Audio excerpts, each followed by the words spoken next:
Just time to remind you that Newsnight is on BBC2 at 10:30, and there's live coverage of the Republican Party convention in Houston on BBC2 at 2 o'clock in the morning.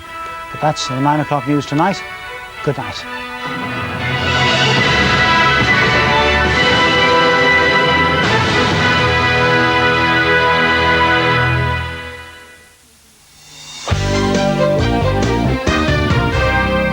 Good evening. 3 men were kidnapped today by bank robbers posing as security guards at Purton near Wolverhampton. They were forced to drive to a country lane 4 miles away.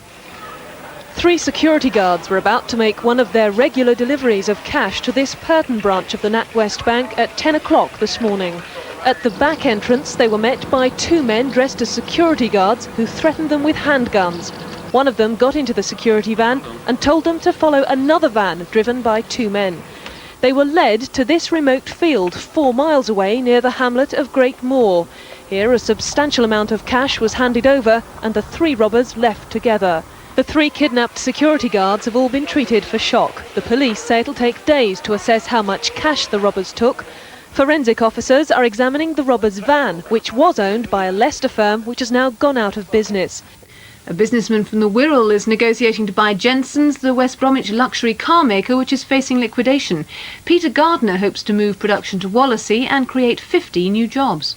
We had a contract with Jensen's, which was hopefully going to be signed in the middle of September to bring the company down here. We've been negotiating with them for about a year now. But unfortunately, for some reason I don't know yet, they've been forced into liquidation. So our plans have obviously had to change. How confident are you that you'll still be able to acquire Jensen? Well, we do everything in our power to be able to acquire them. Confident.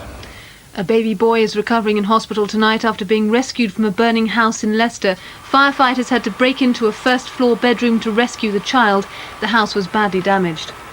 Finally, 4 soccer scores for you tonight. Aston Villa 1, Leeds 0, Tottenham 0, Coventry 2, Walsall 1, Bournemouth 1. Those were all latest scores.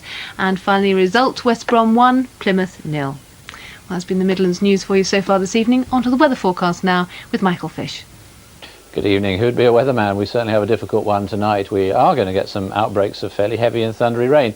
The problem is deciding just how much of the country is going to be affected. Now, it's all been happening down to the south of us, across the Bay of Biscay, as you can see here on the satellite picture around lunchtime. The problem, though, is that as these thunderstorms have moved up towards the British Isles, some of them have decided to turn away and affect the continent. But even so, some thick black cloud there, and I think still some to come towards the British Isles nevertheless, as this main area of low pressure moves up towards us during the course of tonight and tomorrow.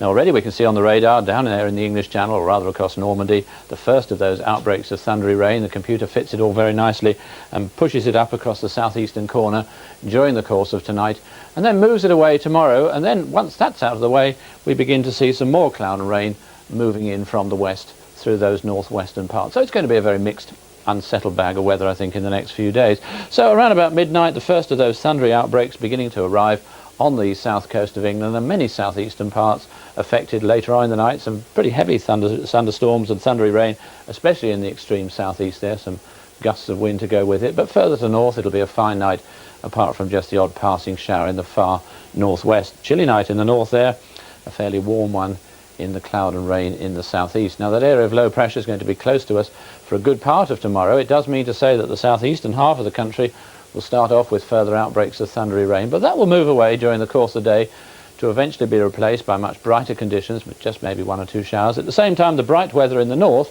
will, well, just the opposite. It'll be replaced by cloud and outbreaks of rain, at least working their way into western Scotland and Northern Ireland. In between, a sandwich where it should remain fine.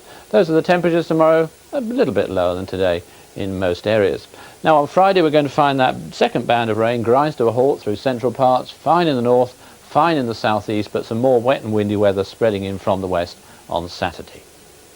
It really is an extraordinary announcement. There's going to be a murder. What time? 7 o'clock this evening. Short notice. I have a confirmation class. Oh, what a shame. And you do so love a good murder. A murder? I beg your pardon.